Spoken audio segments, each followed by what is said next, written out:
Good evening, everyone, and welcome to the BSR MX5 Monday Cup this evening. We are racing at Mosport for the MX5s.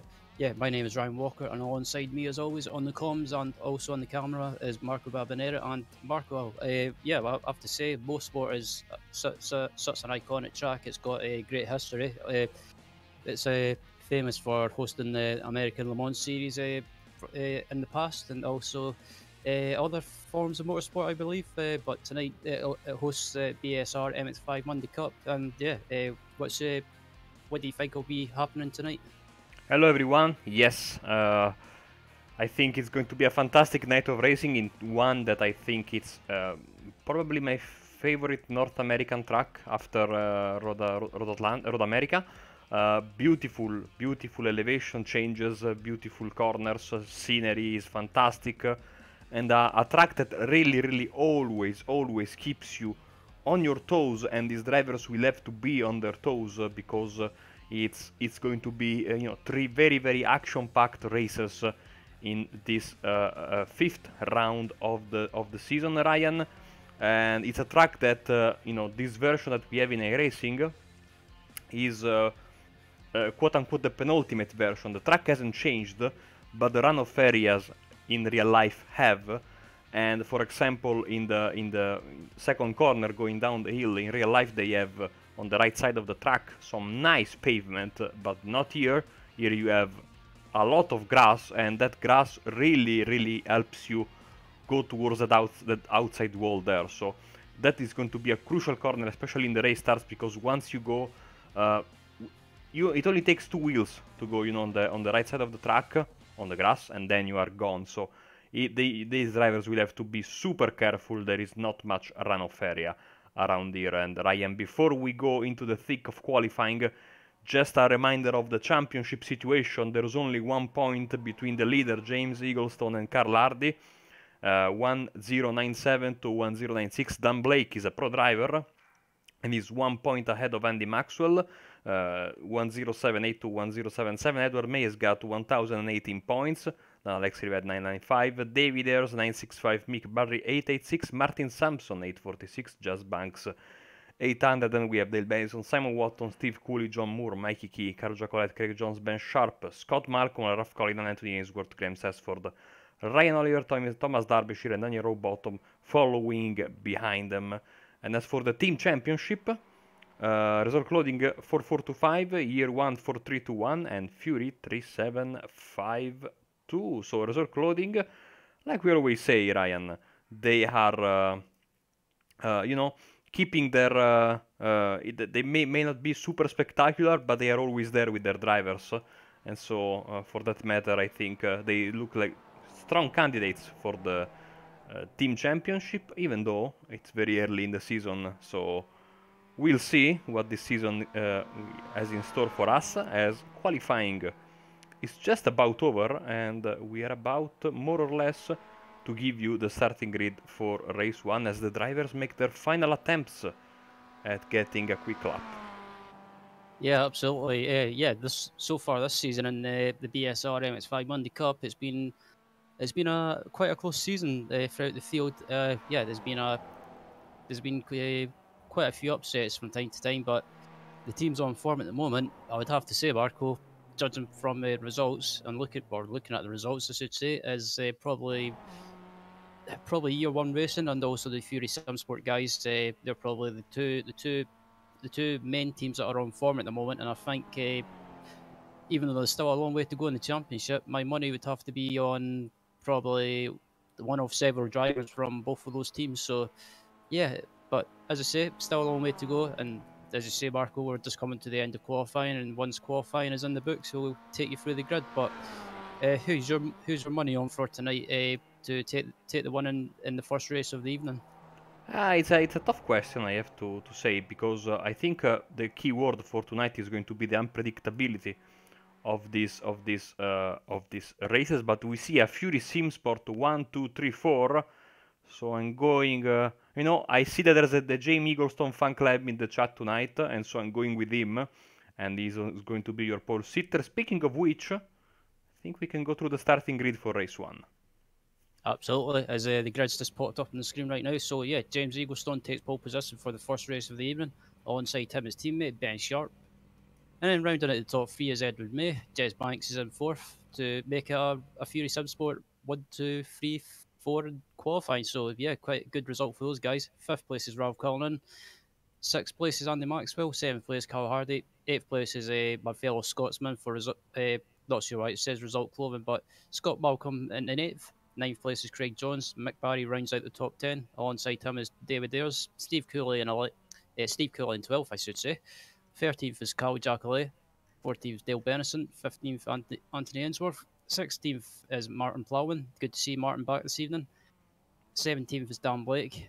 Edward Rapraga in 18th, Daniel Perry in 19th, and then Tyler Lugo Vickery. Good to see Tyler around this evening. Tyler rounding out the top 20, and then last place is Mikey Key for Result Clothing.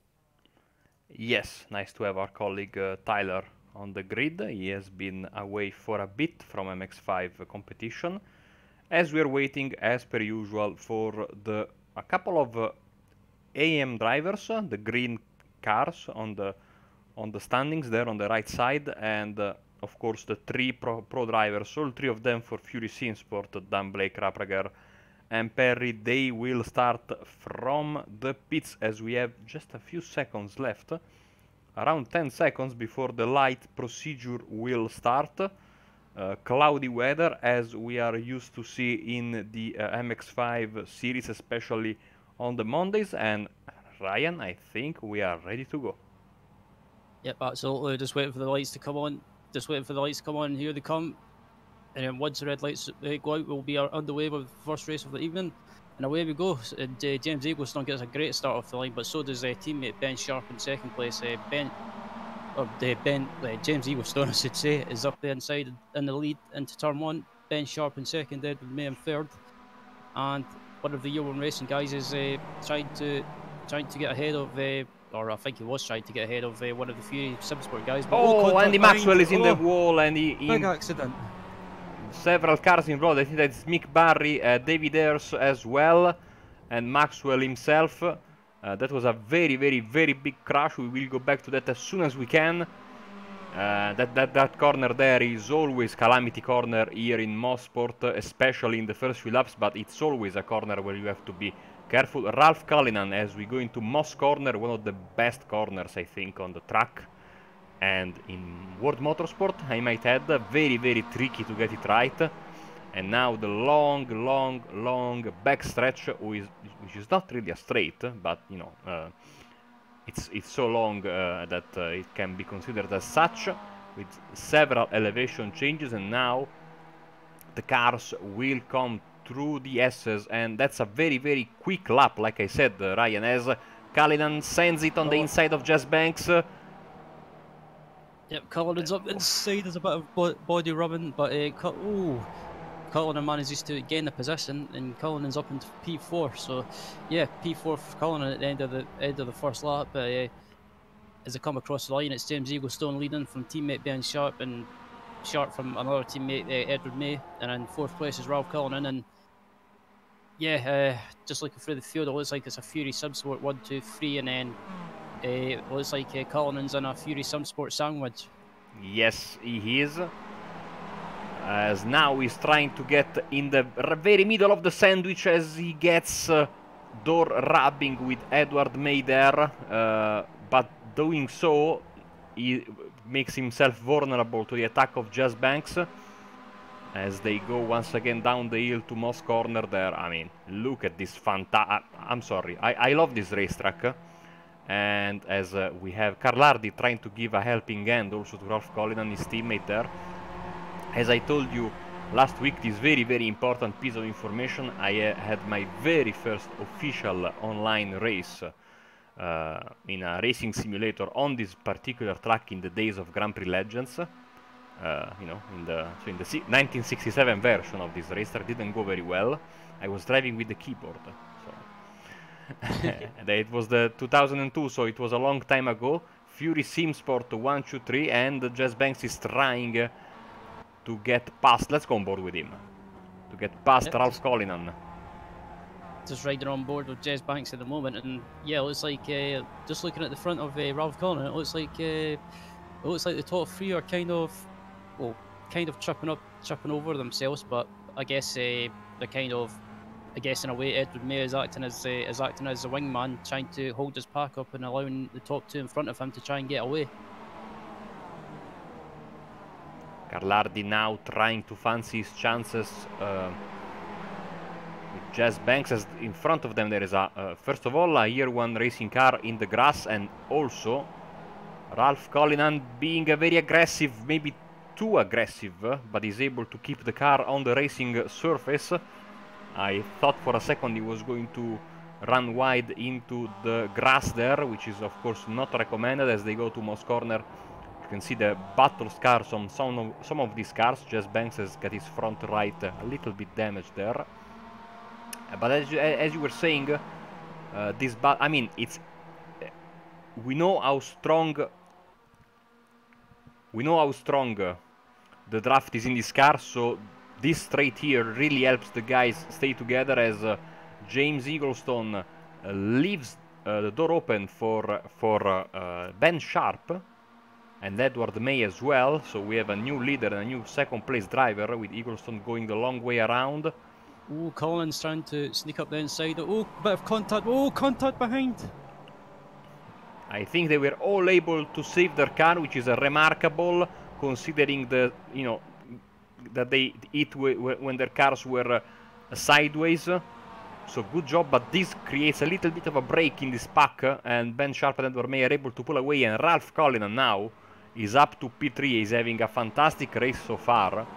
But now James Eaglestone, I think, will try to get at least his podium position back, as May goes wide, very wide. That's allowed Collin to catch back up to the top two guys in front of him, but also behind Collin is oh no! Here we go. Oh no! Ralph Collin hard into the wall, undoing all his good driving so far, and that car is crabbing wildly.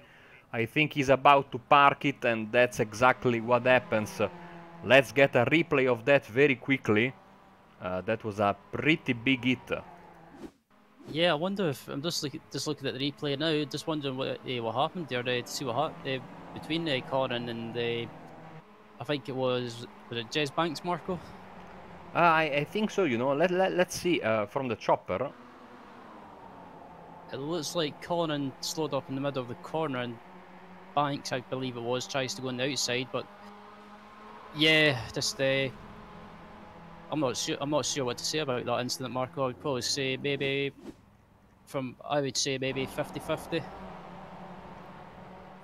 It was certainly one of those racing deals. I think maybe they were not very aware of the position of each other relative to where they were, you know, going. So that's very unfortunate, because Collin was having a great race. So back to the task at hand now. Ben Sharp, Edward May, Jez Banks, Eaglestone now down to P4.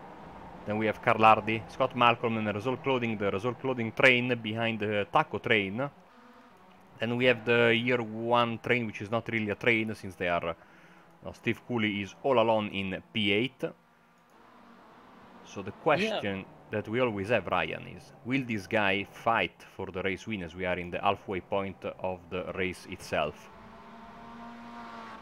Yeah, I'm trying to think. Maybe when they reach the 10-minute mark and they've got 5 minutes remaining, I think these guys might start battling away a little bit more. But I think these two guys up at the front, I think they're trying to get away a little bit from the pack behind, and maybe maybe try and start fighting a little bit more. But also they can't start fighting too hard at this stage, because their teammates are not far away.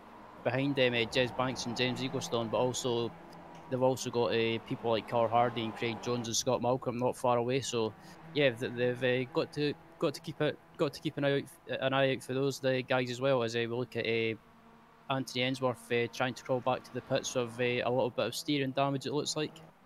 Yes, He's been going through the grass basically for the entirety of this past lap. So not good for him. As we go back to this, we have two sets of drivers now. The first two guys, and then second, third, and the first two drivers, and third, fourth, and fifth. And then we have sixth and seventh place Cadet 2 result clothing drivers Craig Jones and Scott Malcolm. Yep, very aggressive with each other. Yeah, I was about to say there's a bit too aggressive. Oh, that's that. I think someone went wide there, and I think that was Edward May.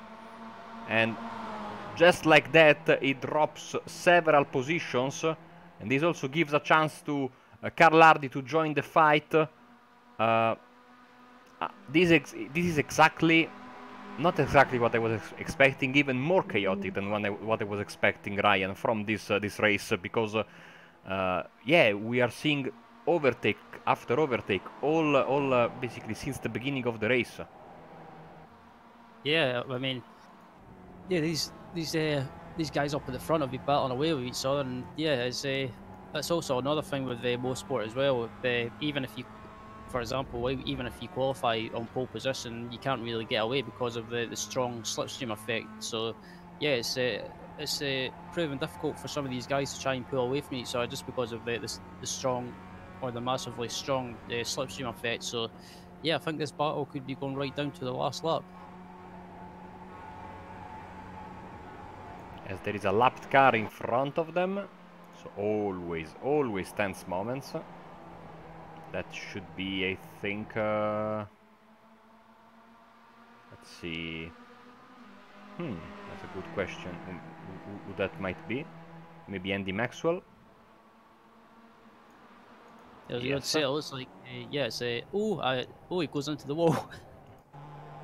That's you know, that's one way of moving out of the way, you know, and being courteous to your opponents. So, 5 minutes left in this first race of the night, and it looks increasingly likely to have a Fury Sim Sport lock out of the podium. Remains to be seen if Carl Hardy can sneak his way into this battle, and who is going to be the winner out of these 4 guys, or maybe 5 once again, because don't count out Carl Hardy at all. Yep, absolutely. Yeah, we know it. Carl Hardy's one of those drivers that can spring a surprise from time to time when and he can get good results when he wants to, or on his day when luck goes his way. As we look back up at the front, up at Ben Sharp, Jez Banks, and Edward May, and also behind them is James Eaglestone. So yeah, it's a Fury Subsport 1, 2, 3, 4 at the moment, but Carl Hardy is right behind these guys. So if any of these guys in front of him slip up, Carl Hardy could be there to pick up the pieces and possibly take a victory in race 1. Absolutely, I have to really admire the different wheel colors for Fury Sim Sport drivers, matching their rear view mirror colors, of course. I love these little touches, and of course the same goes for the resort clothing guys, who have their own color together with the white, and the same goes for their wheels as well. So I have to say I love liveries, and this is one of the most colorful championships. Even though we only have 3 teams, it's incredible because we have all these different color combinations on the grid. Edward May using the slipstream. Jez Banks moves on the outside. They are basically, I don't know if you're a fan of cycling, of road cycling, but seems like on the backstretch they are always employing this kind of, you know, one driver is in front and he moves out of the way, then the other driver gets in front and tries to push, all of this without losing momentum. And it's more or less what we can see sometimes with swap drafting on the ovals, especially with less powered cars. And so far it's working for these guys, because they have pulled away significantly from 6th place Scott Malcolm, who is just now going to the very bumpy first corner. Calculations to how many laps are left. They are lapping in the 1:33, so I'm expecting this lap and one more. He was very good at predicting the final lap, the lap count on Saturday night in the Euro V8s. Hopefully, I keep my good streak going. Whilst I have to say, Sam Fitzpatrick was really in trouble on Saturday night. Let's see, Carlardi fancying his chances, but very tough to pass into Moss corner. Maybe that, I mean, the really drawback to this track with there is, I mean, yes, Moss corner is a good passing opportunity, but it's a very tough one because not only you have to, get the corner right, which is tough on its own, but also you have to then try to pass your opponent. But apart from that, there are no major braking zones. Even the chicane near the S, more than a chicane, is very flowing. So not really a good passing opportunity as May gets back to the front. Penn Sharp in second. Banks, Eaglestone and Hardy, and I think the white flag should be in the air right now. Yep, as I was just about to say, it looks like we'll be starting the last lap as we cross the line. As Edward May is currently the leader, but not far behind his teammate Ben Sharp and Jez Banks and James Eaglestone. So yeah, what would you do if you were in their shoes, Marco? Would you start battling away, or just settle for whatever position you're in? Or for me, it's a difficult position. I mean, you want to go for the win, but you also want to think of the team on the other hand, and also was always a car on the inside wall crabbing. That should be Carl Jacolet, yes. So I'm sure they talked about this before the race.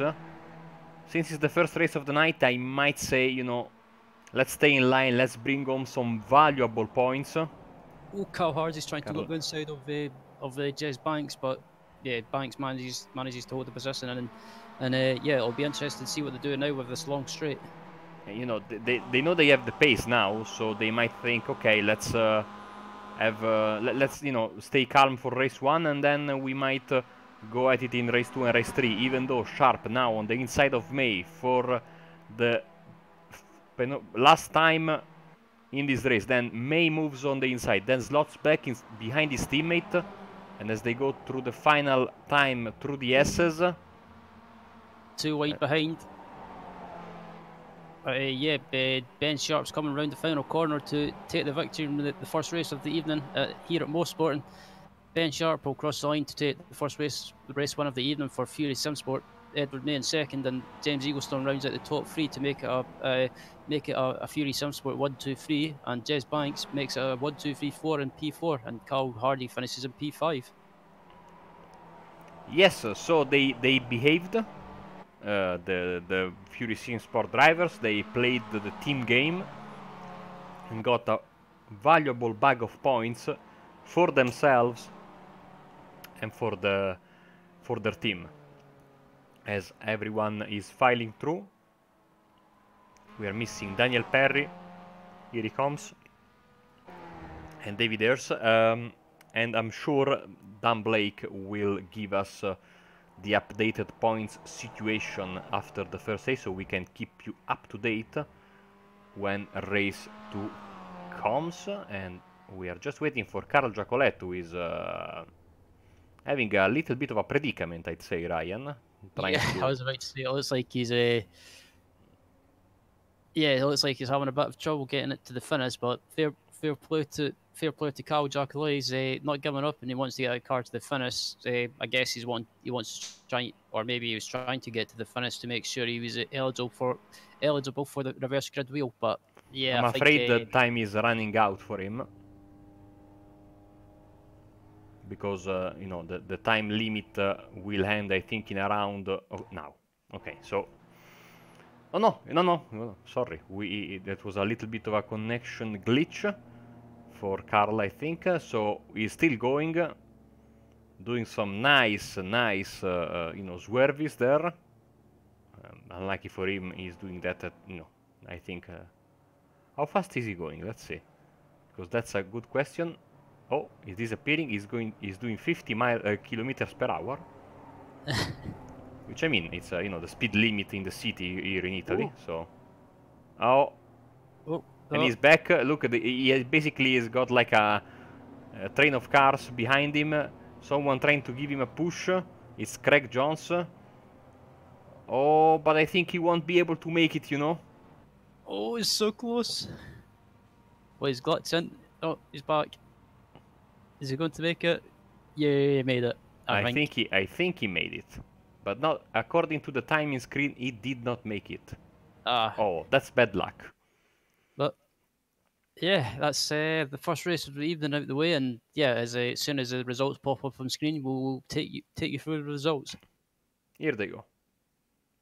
As the results pop up on your screen right now. So yeah, Ben Sharp takes the first takes the first race of the evening for Fury Simsport.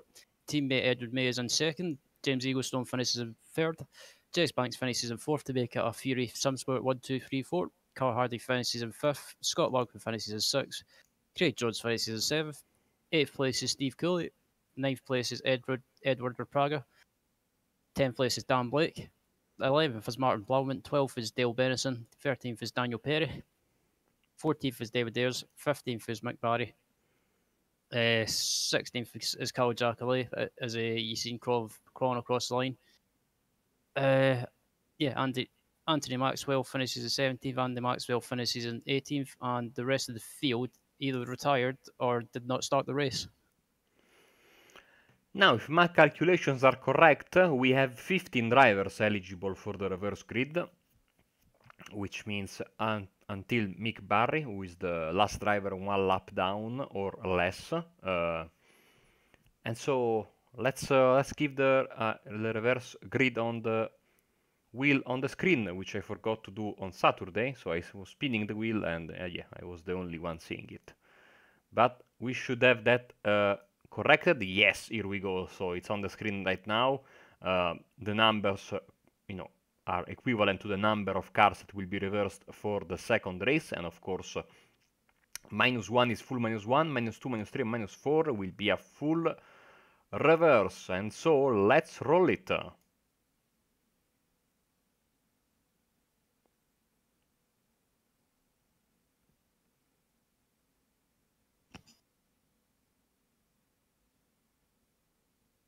And it will be a 14 car reverse, and this means, if I'm not mistaken, that David Ayres will be on pole position for the second race. Of course, Daniel Perry will start from the pit, so Dale Benison, Martin Plowman, and Steve Cooley will be your top 5 for the second race. So a good chance for these guys. Bad luck for Mick Barry, because he was involved in that crash in the very beginning of the race. He was able to come back, but sadly that was all for naught, because he will just one car, less than his finishing position. But I cannot wait for this second race, Ryan. Also because, all the Fury Sport guys and the Result Clothing guys were so quick, we'll have to start from the back of the field, more or less. Yep, absolutely. It's good to see David Ayres getting a good starting position for race 2. And yeah, speaking of race 2, we will be back for more coverage of the BSR MX5 Monday Cup in a few moments' time. But also, while you're waiting, don't forget that the World GT Championship is currently taking place at I believe Mosport, Marco. Correct me if I'm wrong, but don't forget to come back and watch more coverage of the BSR MX5 Cup in just a few moments' time.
Perfect. Punch it.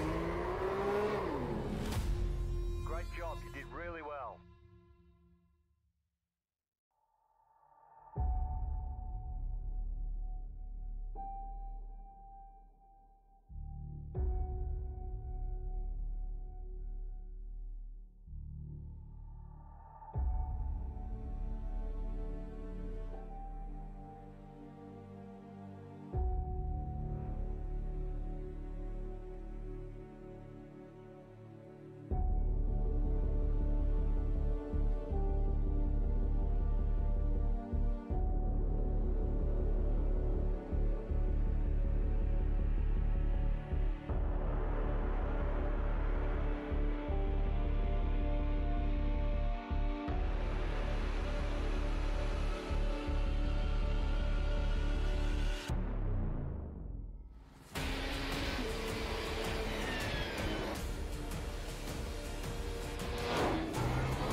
Growing up as a kid in Oklahoma, where I'm from, the Chili Bowl is the biggest race that we have.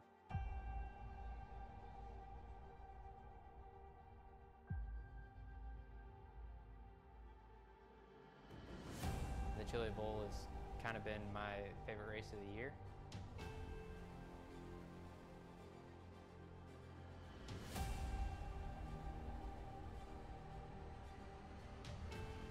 Growing up a dirt racer in Oklahoma, that's kind of the holy grail.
Hello everyone and welcome back to Apex Racing TV. You join us for the second race of the evening here at Mosport in the BSR MX5 Monday Cup. As the grid's up on your screen right now, so David Dares starts in pole position for race 2. Alongside him is Daniel Perry. Third place is Dale Benison. Fourth place is Dan Blake. The Edward Rapragra in fifth. Sixth is Steve Cooley. Seventh is Craig Jones. Eighth is Scott Malcolm. Ninth is Carl Hardy. 10th is Jez Banks. 11th is James Eaglestone. 12th is Edward May.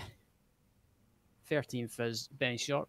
14th Mick Barry, 15th sorry is Anthony Ainsworth, 16th is Andy Maxwell, and rounding out the grid in the 17th is Ralph Cullinan. As we just wait for the lights to come on, and just will be underway with race 2.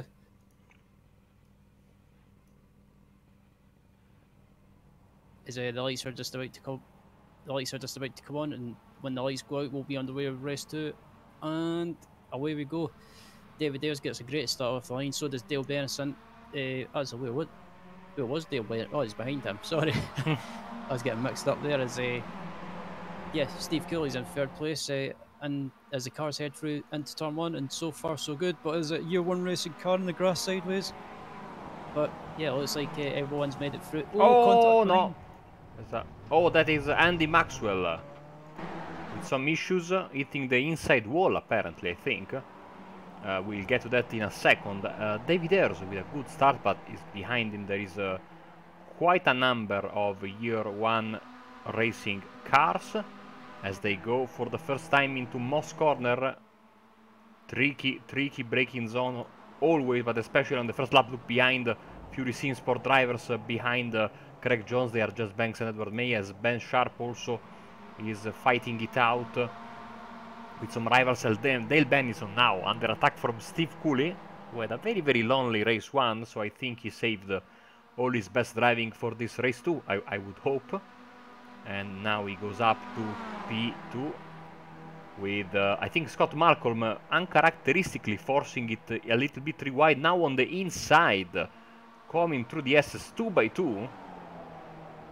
And Scott Malcolm, I think, is able to make the move, and Carl Hardy as well. Nice job from the result clothing guys, and they go up to the 3rd and 4th. Absolutely, it's been a good start from the result clothing guys so far. Scott Malcolm in 3rd place, and Carl Hardy up into 4th place, and Craig Jones in 5th place. So it's a good start for those guys, and just watch the sub scraps going on throughout the field into turn 1. It looks like just riding on board with James Eaglestone at the moment. And behind Eaglestone is Mick Barry for result clothing. So plenty of battles going on throughout the field, Marco.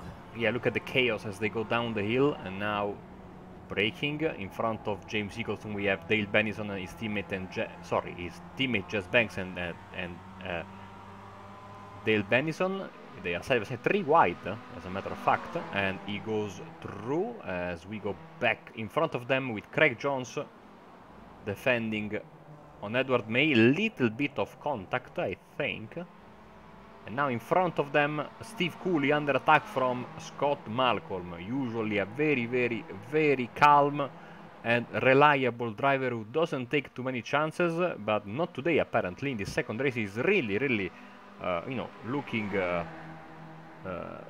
up for the fight, and he's about to go into 2nd place.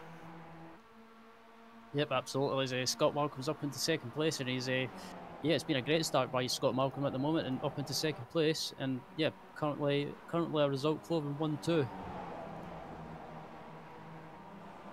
As behind Scott Malcolm is also another Scottish driver is Steve Cooley in 3rd place. So it's a bit of a, just looking up at the front, it's a bit of a, the field seems to be a bit mixed up as one of the result clothing and one of the Fury Sim Sport guys tries to battle out into turn 1, but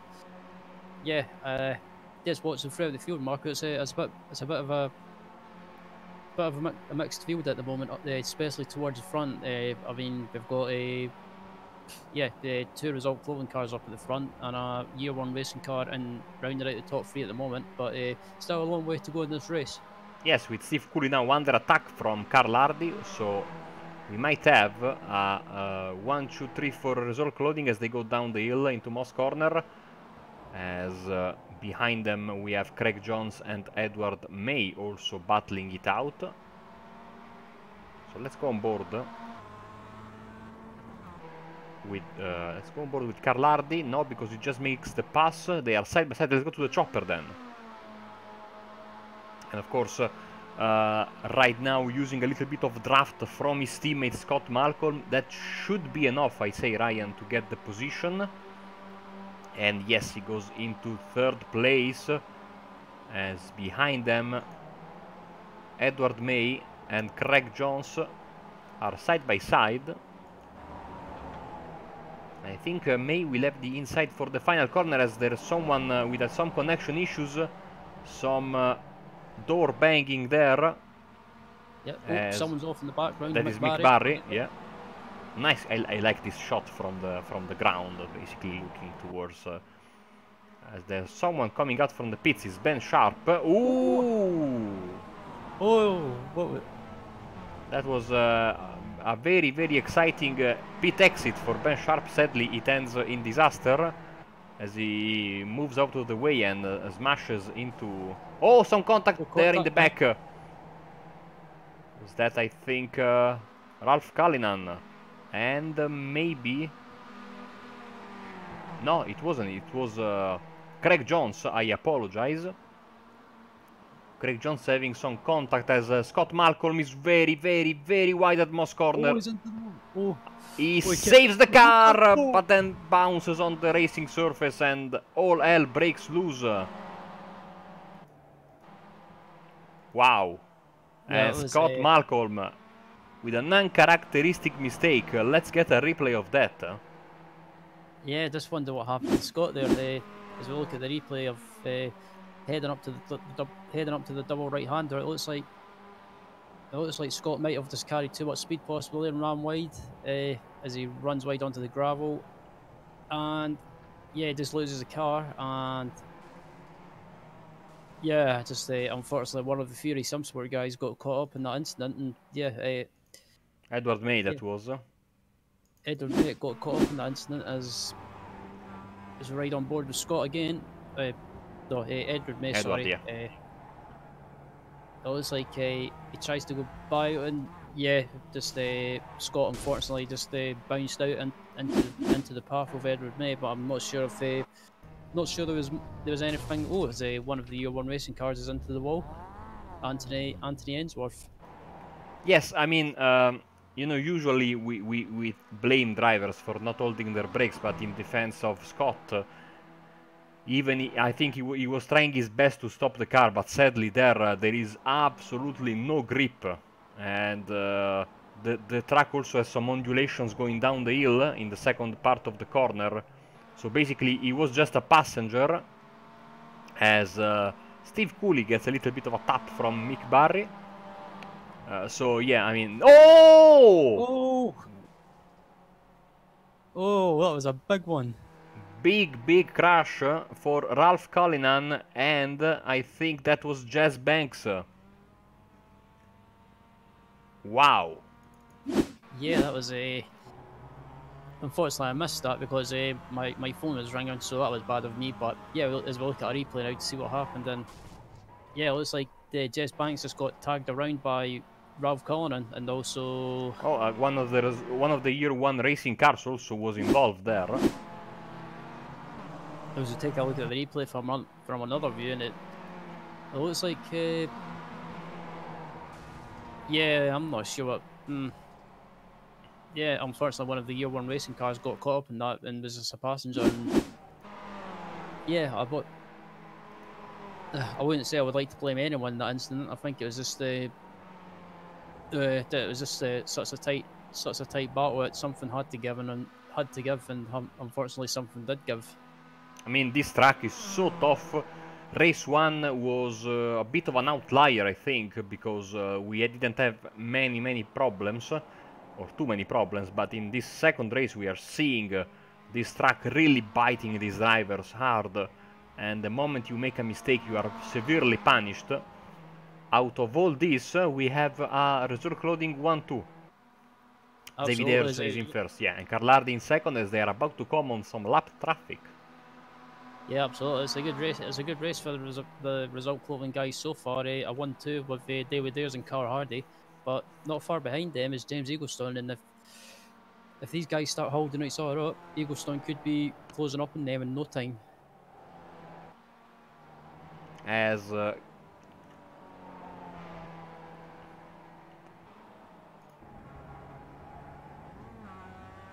David Ayres being a bit slow and losing a lot of time.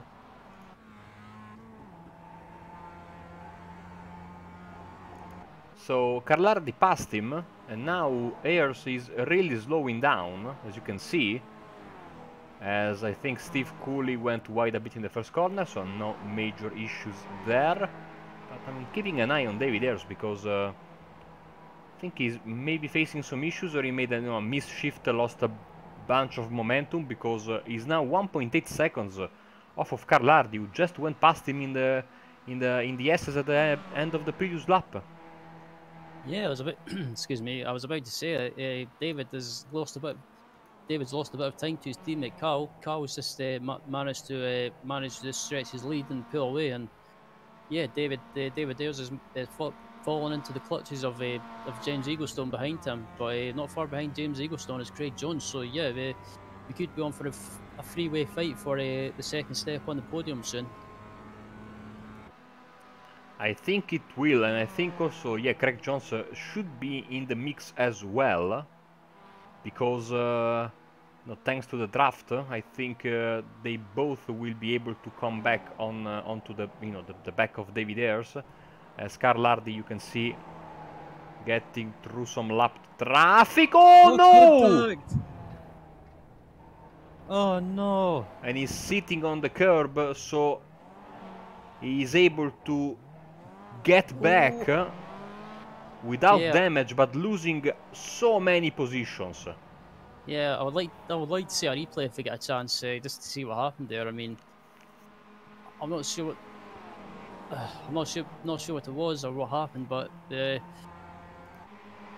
that was really unlucky for Carl, because he was having a good race up at the front in the lead. And as we look at a replay now, it looks like it looked like it was a year one racing car in the grass. That just Carl tried to go around the outside, and that's very, very, very unfortunate. I'm trying to. That was I Dale think it was. No, I think it was Anthony Ainsworth.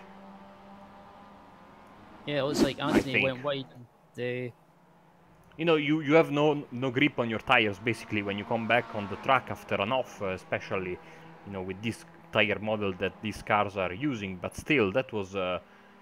It's almost like if he didn't knew that he had a driver on his outside, you know, which is weird because you know, you have the spotter, you have the relative, so a very, very mysterious crash. And now we have a battle for the lead on our hands, as 3 cars are actively in the hunt. David Ayres, James Eaglestone and Craig Jones, first, second and third, the 2 reserve clothing guys. And in the middle we have a Fury Sim Sport car, as I think we have this lap and one more. This one is just started. I have to be honest, I think that if James Eaglestone passes David Ayres, he's off in the distance. I think he has a much better pace, but you know, finding a place where to pass is going to be tricky. I think you know, in the backstretch possibly, even though David has the helping hand of having his teammate somewhat close.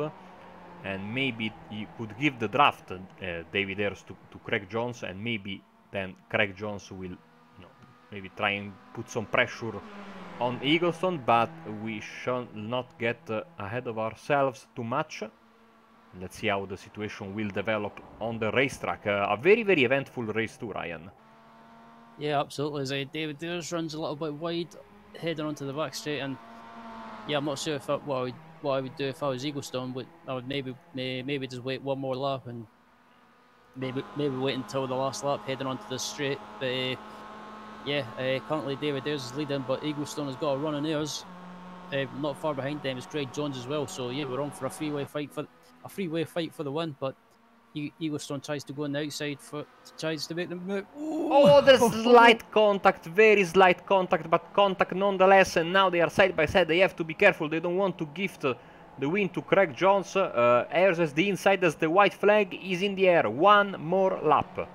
Yep, one more lap to go, and yeah, this freeway fight for the win is so close. And on board with Craig Jones is who's behind these two guys, and I think if I was Craig Jones, I'd maybe just try and back off a little bit in case these guys get caught up with each other. But yeah, David Dares is currently in the lead, but I think if James Eaglestone stays behind David Dares until the back straight on this last lap, I think Eaglestone could make a move or try and slipstream his way by David Dares and try and take the win. But Craig Jones is right behind them as well, so yeah, we could be on for literally a free wide fight on the back straight.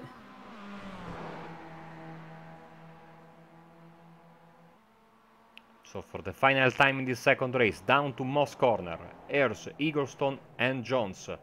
They are very, very close to each other. The draft will play a massive part on the outcome of this race. Not only the draft, but how you use the draft, of course. I think Jones is trying to do his best to, put some pressure and maybe, being a bit of an annoyance to Eaglestone to help his teammate there at the front. One more straight to go. I think David Dares has just got a big enough gap behind him, but I think all David Dares has to do is hold on for the final few corners, and he might have this one in the bag. Just got his left-hander to go, and then the last corner to go, and James Eaglestone is right behind, but I think David Dares is going to hold on and take the win in race 2. Yes, fantastic stuff. As the top 3 are covered by less than half a second. Beautiful, beautiful race. Full of crazy moments, surprises. As all the other drivers are coming now. Andy Maxwell will be next in P9. Let's see. Yes, Edward May also we are missing. This was absolutely crazy, and while some of the drivers might not be 100% happy about these crazy moments, I think that as spectators and as commentators, this was a very, very enjoyable race to watch, and we only have one left. Already we have only one left. One of the trademarks of this series, I think, is that the races and the race nights are really, really, quick and fast-paced, and they go away in a hurry, and this means that we are having a lot of fun. So one more time around Mosport, and then we will be ready to pack our bags and go to the next racetrack, which I'm very professional, so I don't know where we are going to be. But once again, I'm getting ahead of myself too much. And as we are waiting for the final few drivers, Scott Malcolm is getting back to the start-finish line right now. He was the final driver that we were waiting for. Let's get a nice slowdown for our race winner, David Ayres, with some masterful defending in the penultimate lap. I have to say that was risky but effective, and then nice use of the slipstream in the second, in the final lap, and he was able to get his race win in the end, so very well deserved. And now, Ryan, we can go through the final results of the race.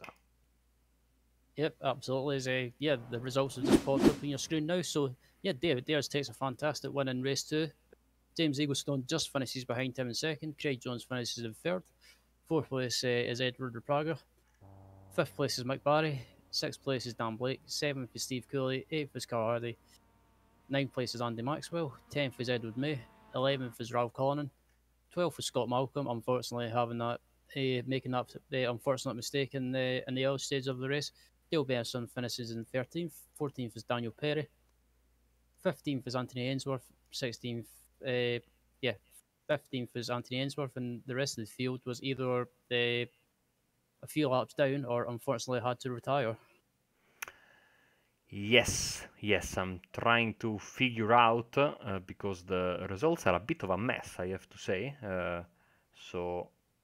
But I think we have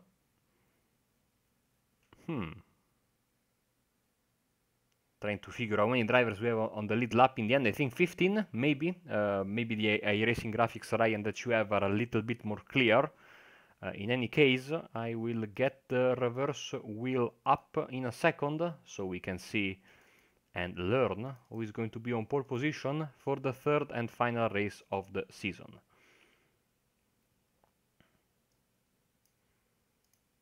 The reverse wheel should be on your screens right now, and let's roll it.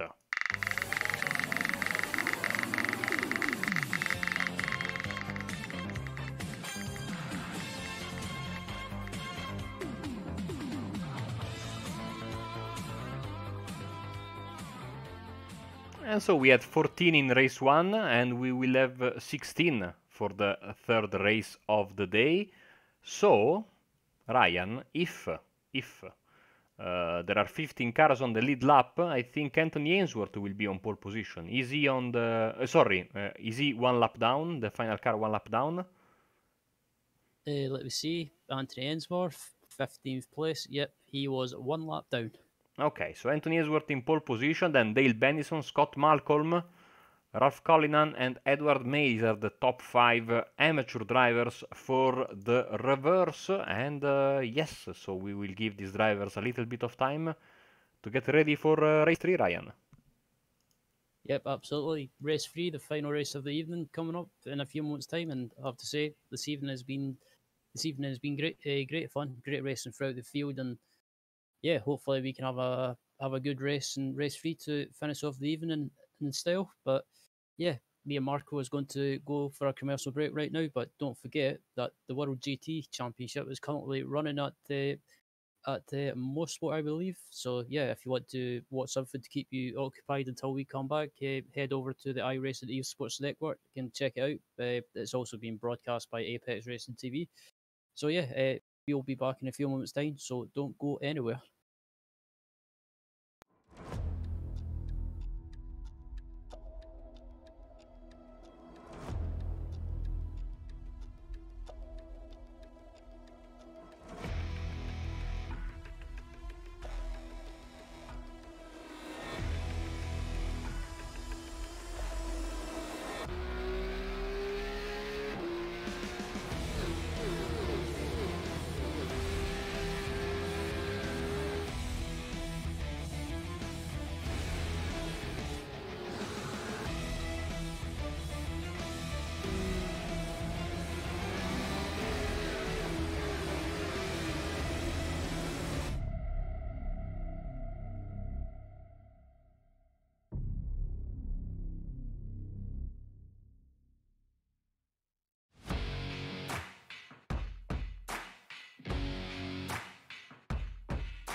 For a splash.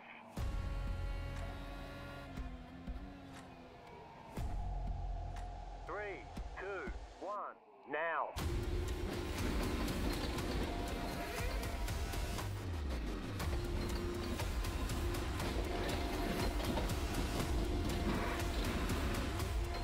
All clear. Punch it. Great job.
Growing up as a kid in Oklahoma, where I'm from, the Chili Bowl is the biggest race that we have.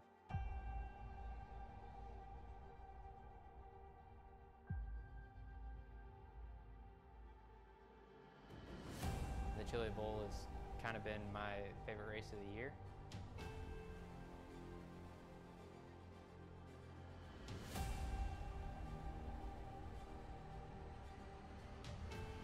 Growing up a dirt racer in Oklahoma, that's kind of the holy grail.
Hello everyone and welcome back to Apex Racing TV for the final race of the evening. And yeah, the grid is up on your screen right now. Anthony Ainsworth takes pole position, Daniel Perry in second.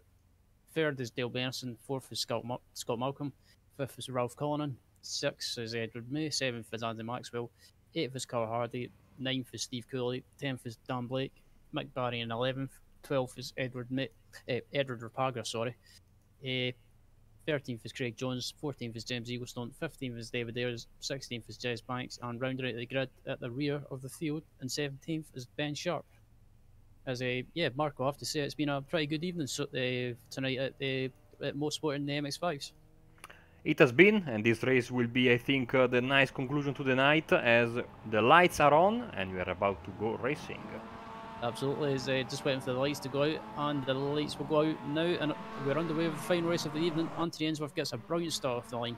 Dale Benison is in second place, and then Scott Malcolm is in third place as they head into turn one.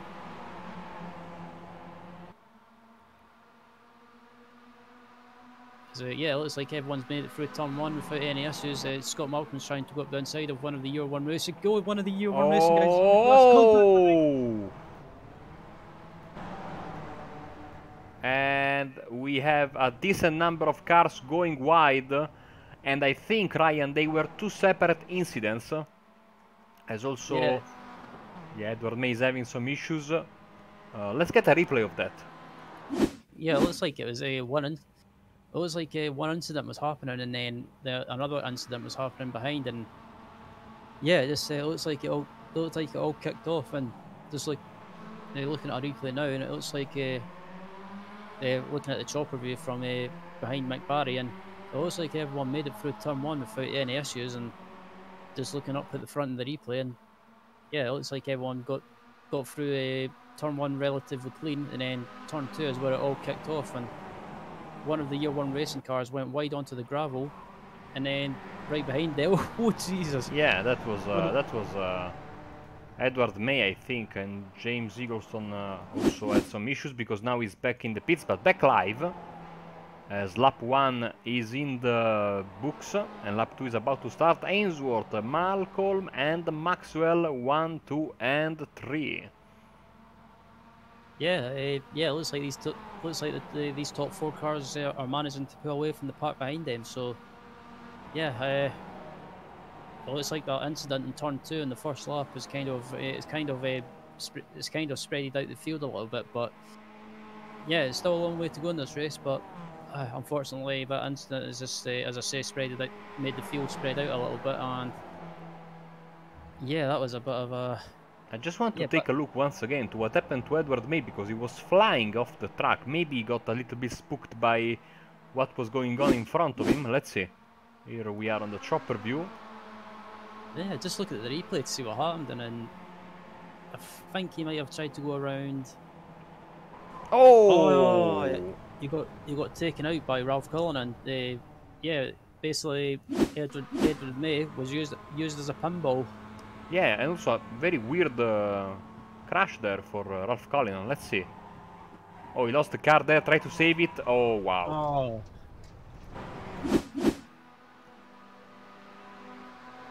And he's still going. I don't know how is that possible, but he's still going with a car that is not 100% right, but still working nonetheless. As we go back to the front of the field. No, we go slightly in front of this battle here, because we have David Ayres defending from Steve Cooley, and lap 3 starting right now for these guys. Back to the front, Anthony Ainsworth leading a 4-car pack. It's rear 1, Resort Clothing, year 1 and Resort Clothing in the top 4. Yeah, I have to say these top 4 cars, they've managed to pull away from the pack behind them now, and I think the battle for the win in this race could be between these 4 guys. I mean, yeah, Scott Malcolm, he was having a great run in race 3 until Scott Malcolm was having a great run in race 3 until he went wide on the grass. There's a bit of contact. Oh! Oh! Bouncing on the curbs is Ainsworth, and Maxwell is left himself vulnerable, and fighting hard with Carl Hardy there. So the championship situation updated before the third race of the night. Eaglestone is the leader with 11 points in front of Carl Hardy, and James Eaglestone is sitting in the pits, and Carl Hardy is sitting on the podium temporarily, so he might get a nice haul of points tonight if the race continues to go his way right now. Meanwhile, Hardy's teammate Scott Malcolm in the lead, and trying to create a little bit of a gap between himself and the rest of the chasing trio there at the front of the field. Also in third place in the standings is Edward May, who is also sitting in the pits, now coming back from the pits, as Ainsworth.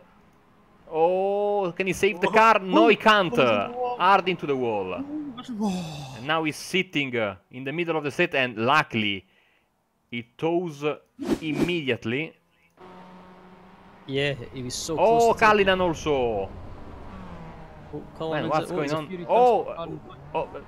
Who's that? It's just Banks. Yeah, okay. What on earth happened there? Let's look at a replay to see what happened, Dan. Oh, I think... Oh dear! Oh, that is Ralph Cullinan again, don't tell me. Yeah, it was Ralph Cullinan. It looks like Ralph Cullinan clipped the wall, and just unfortunately Jez Banks was just a passenger trying to... He is 2 for 2 tonight. Yeah, I think... Oh! Yeah, oh wow! Wow, that was a... And he's still going. I shouldn't laugh because other drivers had their race ruined but I mean, I think there's a song we could use for Ralph Cullinan tonight for those 2 pinball incidents. I don't know if you've heard of the band Marco. What is it? The Who? They done that. They released that song ages ago called Pinball Wizard. I think I heard of the song, but I don't remember it right now. So someone smoky in the pits. Oh, Edward May is off. Bad race 3 for him. He's going to lose valuable points. He's already in a tough position. And out of all of this, you see Scott Malcolm pulling away from his teammate Carl Hardy there. We'll keep an eye on the lap times. And Andy Maxwell is all alone in third place. So let's go to this battle here for 9th place. Yeah, Ben Sharp, his car is his front end's a bit beaten up, but it's still going like Ralph Cullinan's car is. So, yeah, normally these MX5s, normally one bit of damage against, or one touch against another car or against the wall, then there's basically a meatball flag. But tonight they seem to be made of a. I'm not sure what to say.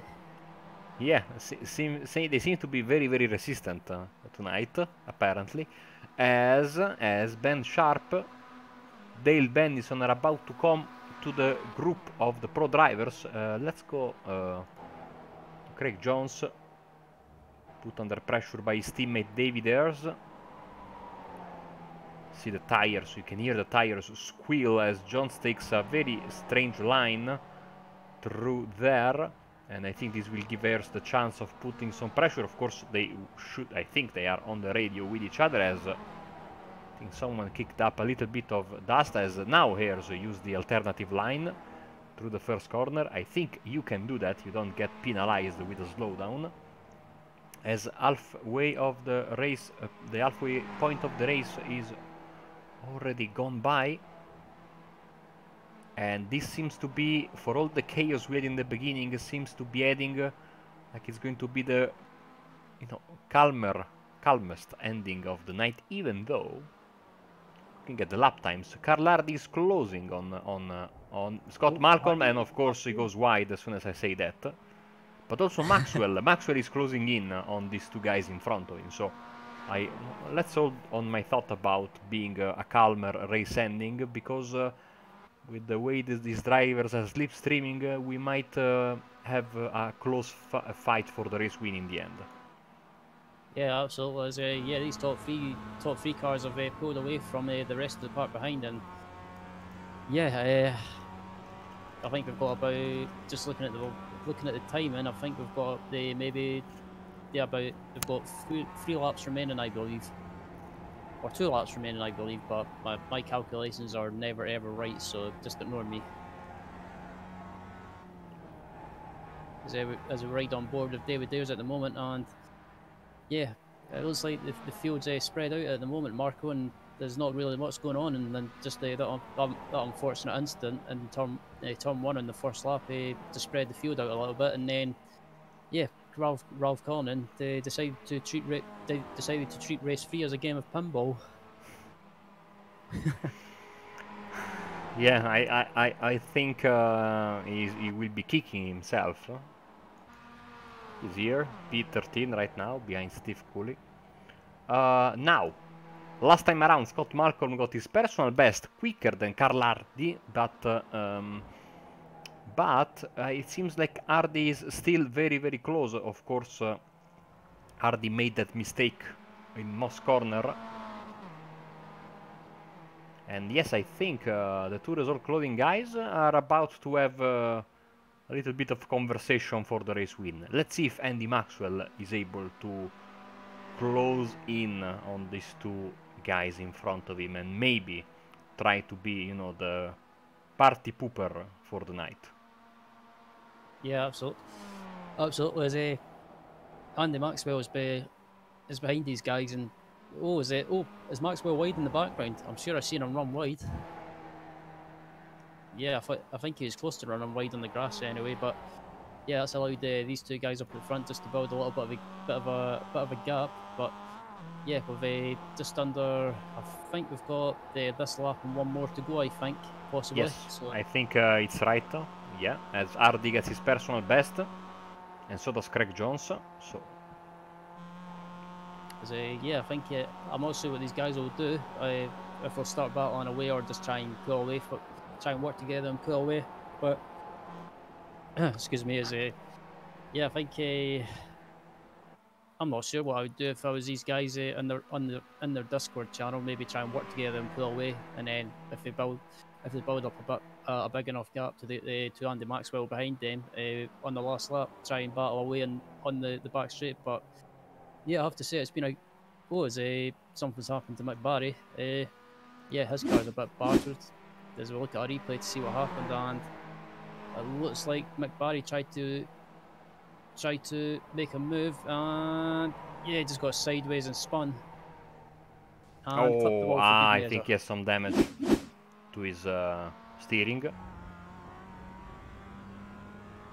Absolutely, He's keeping it a bit sideways. Back to the front. yeah, back at the front on board with Carl Hardy, and yep, Carl Hardy's right behind his teammate now, Scott. Excuse me, I keep coughing, but yeah, I'm managing to hold it in. So yeah, It's allergy season. Come on, let's give yourself a break, Ryan. yeah, as you can tell, I'm a bit stuffy. So yeah, these two guys up at the front are still close to each other, but Andy Maxwell is managing to maintain the gap to them as Carl Hardy tries to go around the outside, or I maybe think just try. we. Sorry, Ryan. I was thinking, aloud.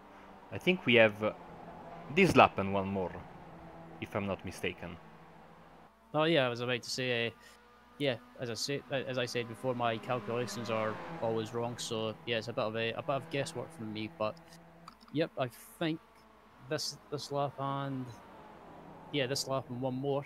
So yep, these two guys are these guys are just managing to slowly pull away from Andy Maxwell behind them. So yeah, it looks like a battle for the win that will be between Scott Malcolm and Carl Hardy from Result Clothing. So yeah, Carl Hardy's not making a move at the moment. He's more than though I was about to say he's more than happy to sit behind, but he's going for the move, or he was going for the move, but decides to tuck him behind.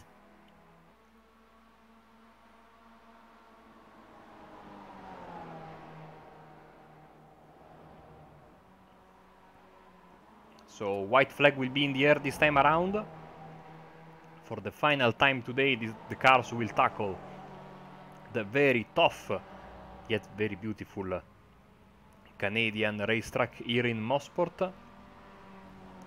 And yes, white flag in the air. Let's see how the Result Clothing guys will sort this out. It has been a very nice night of racing for this team, and really they would like to have another victory.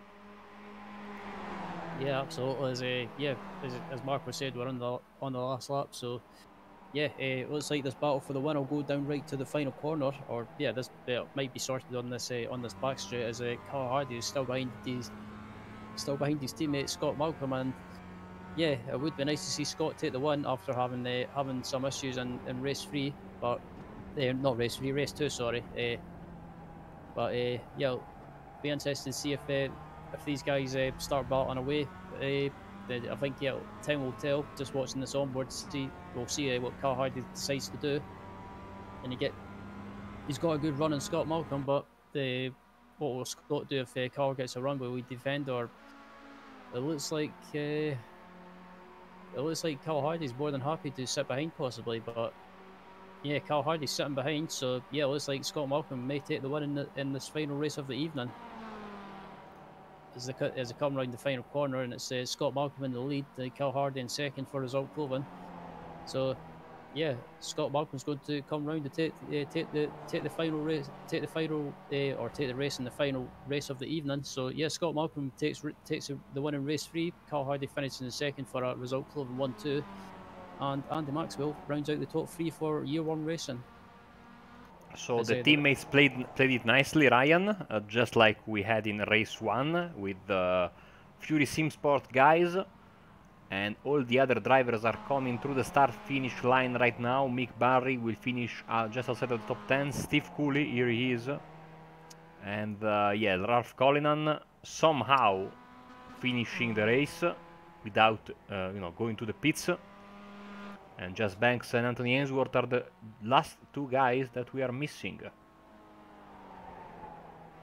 Yeah, absolutely. Yeah, just waiting for the rest of the pack to come across the line, and we will take you through the results for the final race of the evening here at Mosport, or as it's normally called, Canadian Tire Motorsport Park.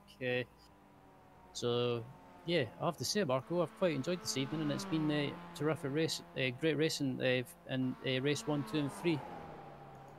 Yes, we said now it's it's a few meetings in a row when we say this after the final race of the night. Just how enjoyable this championship as is now. And yes, I mean, we are not even at the halfway point of the season. That will be next time around. By the way, yes, we are ready to give you the final results of the evening as all the drivers have come through the start-finish line for their final lap, and here we go. Absolutely, the race results for race 3 are up on your screen right now. So yeah, Scott Malcolm takes a terrific win in race 3, followed by teammate Carl Hardy to make it a Result Clothing 1-2. Andy Maxwell rounds out the top 3 for year 1 racing. Edward Rapraga finishes in 4th for Fury Simsport. David Ayres finishes in 5th. Craig Jones finishes in 6th. 7th place is Ben Sharp. 8th place is Daniel Perry. 9th place is Dan Blake. 10th place is Dale Benison. 11th place is Mick Barry. 12th is Steve Cooley. 13th is Ralph Cullinan. 14th is Jez Banks. 15th is Anthony Ainsworth. And the rest of the field was either a few laps down or retired from the race. Yes, and I'm hearing someone doing burnouts in the background. Maybe that was Carl Hardy. Yes, so finishing in second, but I think very, very happy about getting a 1-2 finish with his teammate Scott Malcolm in the front. And as per usual, we get many interviews for this series, but we are still waiting. The interview room is quite empty at the moment, and so I will use this opportunity to go and have an idea of what we are going to have next week in this championship and in all the other also in the Pro Series. So Drum roll, please, for the next round, which will be... hopefully I can find it. No, apparently I can't find it. I can have a look for you. I can have a look, a quick browse through the rules. The next round of the MX5, the MX5 Monday Cup is at Road Atlanta. Oh, what a another track very similar to this, and actually my third favorite track in North America. So I think it will be a nice night of racing, very similar to this, because the two tracks are really share a lot of similarities. The first part of the track is very, uh, full of, very, how do you say it in English? It has a very, lots of turns. It's very, left, right, very, but very flowing. That's the word I was trying to find.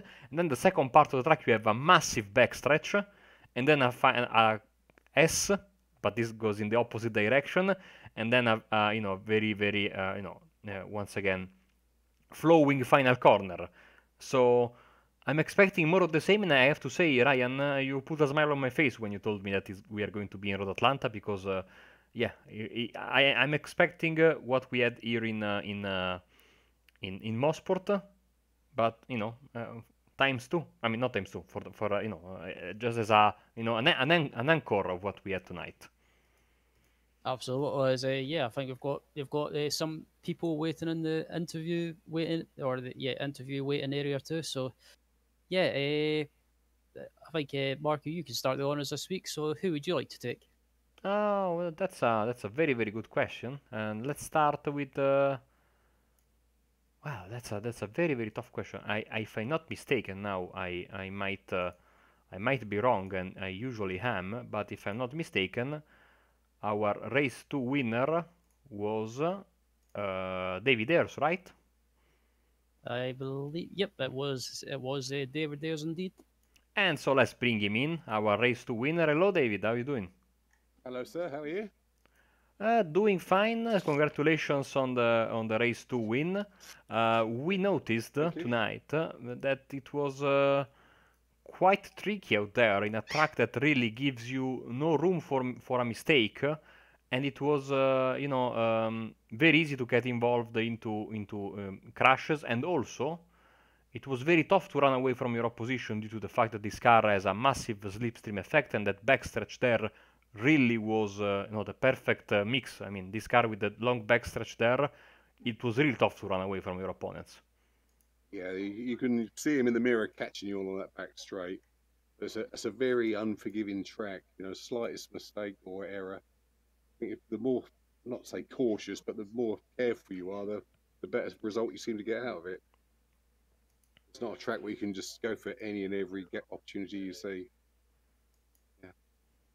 And for you guys at the Result Clothing, of course, it was a nice night of racing with 2 race wins, and it seems like finally, I mean, it's not like last season you were not, quick because you were there, but it seems like this season you are getting more into the habit of getting race wins on a weekly basis. I mean, you are very good in the championship, in the team championship. So seems like you guys are finally finding that missing ingredient and trying to and getting in a position to be able to break the Fury and Year One Racing stranglehold on the podium positions. Yeah, I think we're slowly getting there, starting to sort of gel more as a team, sort of communicating more about the race during the race with each other. Obviously, when Carl got into first in race 2, I dropped about a second behind him with a plan of defending his first position. But obviously, then he got taken out by a lap car, which sort of spoilt that plan. But it's us communicating and working together rather than each going for our own glories, as it were. And next week we will be in a similar racetrack because it's going to be Road Atlanta. What are your thoughts about Road Atlanta, and are you expecting more of the same, being that the two tracks share quite a lot of similarities? Hopefully so. Hopefully so. Yeah, I like Rhodeland.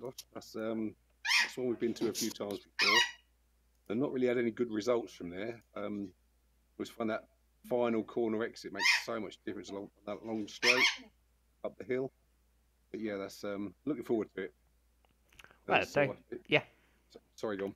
No, don't worry. Thank you very much, David. Before we let you go, anyone you'd like to thank? Yeah, just Result Clothing, obviously, for allowing us to put their their name on the cars, and the rest of the guys all working together. Yeah, and you guys for the broadcast you do for us, much appreciated. Thank you very much. That was Race 2 winner David Hurst. Good night, David. Good night. Thank you. And Ryan, I think you are absolutely, you cannot wait to bring Scott Malcolm in for an interview, Race 3 winner. What do you say? Yeah, let's go. Let's go for it. I could hear that. Big time. Hey Scott, sorry to interrupt your conversation there. Aye. Welcome to the booth. Aye. Calm myself down a bit now. Aye.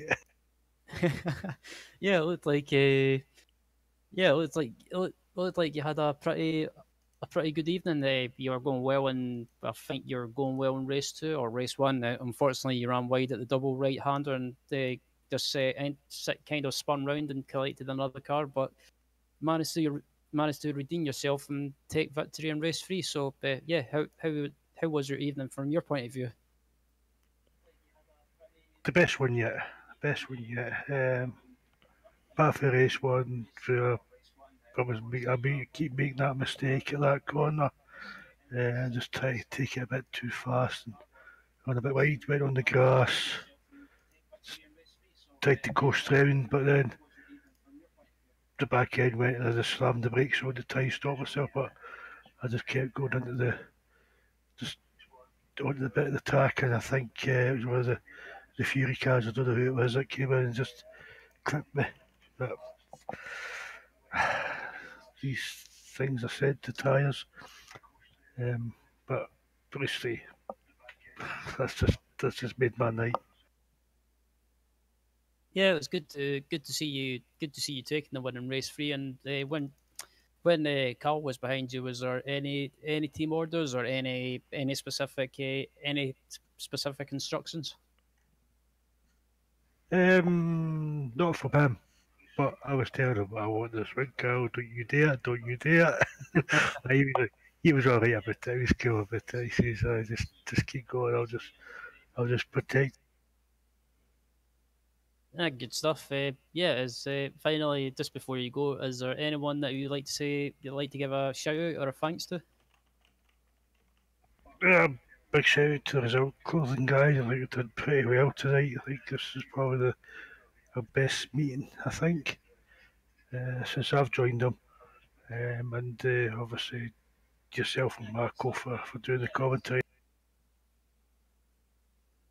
Thanks very much. And yeah, just before you go, are you racing anything else this week in BSR? I believe you're racing in the BSR TC. Yeah, I've got that Thursday night. Yes, got something sorted out for that on Thursday, so you'll probably hear about that. Great stuff. So yeah, thanks for joining us, Scott, and we'll look forward to seeing you on track next week at the Road Atlanta. Yeah, should do. Good stuff. Yeah, that was race 3 winner Scott Malcolm joining us in the booth, and yeah, finally, Marco, I think we've got Craig Jones in the waiting area. Yes, we do. Finishing on the podium in race 2 was Craig Jones. Hello, Craig.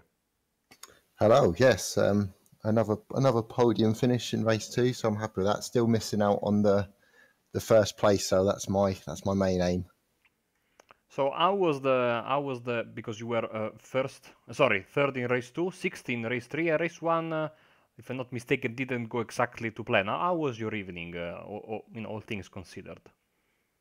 No, I finished all the races. I can't quite remember what I actually got in race 1, to be honest. But race 1 was more of a fact-finding mission for me, really.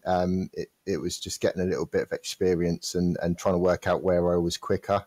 than the other guys, and I felt I had a little bit more pace in race 2 and could really work out where I could make a move. It's one of those tracks where you always seem to be on the edge of grip. So one slight mistake and it can ruin your night. And then, yeah, race 3 was much the same really. It's a shame there was a little bit of contact at the beginning, which kept me on the back foot. And some of the faster guys managed to catch up towards the end of the race. But yeah, really enjoyed tonight. It was some good racing, lots of elbows out, but in a very respectful way, which is good to see. So overall, I'm quite happy with tonight. And next week we are at Road Atlanta. So, like I said earlier to your teammate, a track that is, share some similarities about this. And I think the experience you got tonight will be important for the meeting in Road Atlanta next week. Absolutely. I mean, Road Atlanta's a personal favourite of mine as well. I don't know if you can remember back to last season. I think it was pretty much race 2 and 3. Me and Dan Blake were side by side for quite a few laps in both the races. So it throws up quite a lot of action as well. So yeah, looking forward to that one. Thank you very much, Craig. Before we let you go, anyone you'd like to thank? Just you guys for the broadcast, result clothing. We always have a good laugh on Discord, and just thank you to everyone that helps put the series together. So it's a group of me and a few others. Lots of work goes into it, and Dan spends a lot of time working on the points and everything for it. So thank you to those guys as well.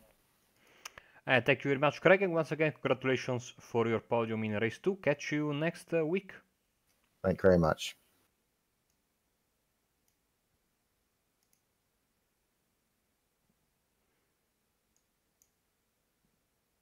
Okay, so I think we are just about done tonight with this beautiful night of racing here, Ryan. We just have one more thing to go through, I think, and that's the what's coming on this week on Apex Racing TV. Absolutely. Just before we just before we call it a night, currently, or more series racing this week on Apex Racing TV. We've got later tonight, we've got round 9 of the Ripmatech Sports Car Series being broadcast on Apex Racing TV from Phillip Island tonight. So yeah, that should be a cracking round, and also great racing around that track. Also tomorrow morning, we've got the IMSA Sports Car Championship Series strength of field race happening, I believe, for the Oceanic. Is it Oceanic time zone, Marco? Yes, at 8:45 GMT. The race is 8:45 GMT race. So add 1 hour if you are in the UK and Portugal, and also in Ireland, and 2 hours if you live in mainland Europe. And if you live everywhere else in the world, I am sorry, my calculations are not very good. So, but yes, 8:45 GMT. So quite a bit early for most of us, but it's good for the Oceanic community and East Asia to have a nice strength of field time for the IMSA series. Absolutely, and also tomorrow evening for the first time this season, we're going to be broadcasting the iRacing VRS GT Sprint Series from Laguna Seca. Was I'll be commentating alongside Tyler Maxon. So yeah, don't forget to check that out, and it should be great racing around Laguna Seca, especially the GT3 cars. And also on Wednesday evening, we have the iRacing Le Mans series from I'm probably unprofessional for asking, but where is that this week, Marco? Watkins Glen in the classic boot configuration, which is going to be also the same track where we are racing on Saturday at 12 GMT for the Sim Racers Asia series. So yeah, if you like Watkins Glen in the boot configuration, I think you are in luck with two great races there. Absolutely, and also just to round it off as well, on Wednesday evening we have got the World F3 Championship racing at the Nürburgring, and I believe it is the Nordschleife configuration, Marco? Or That's a yes, good question. I think it's. Do you know it? Because I don't want to give wrong informations.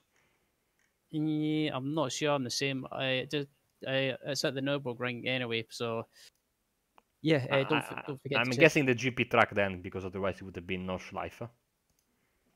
Indeed, Hopefully. But the only way to know is to watch the race on Wednesday night. absolutely, and yeah, that rounds out. And also, before we call it a night, just a few ways to keep up to date with us on social media. You can watch the broadcasts on Twitch, or follow us on Twitch. You can subscribe to us on YouTube. Also follow us on Instagram and follow us on Twitter, and also you can keep up to date on Facebook by checking out the Apex Racing TV Facebook page and giving us a like. So, yep, plenty of ways to keep up to date with us on social media. But that's it for now. From me and from Marco, we will see you next time.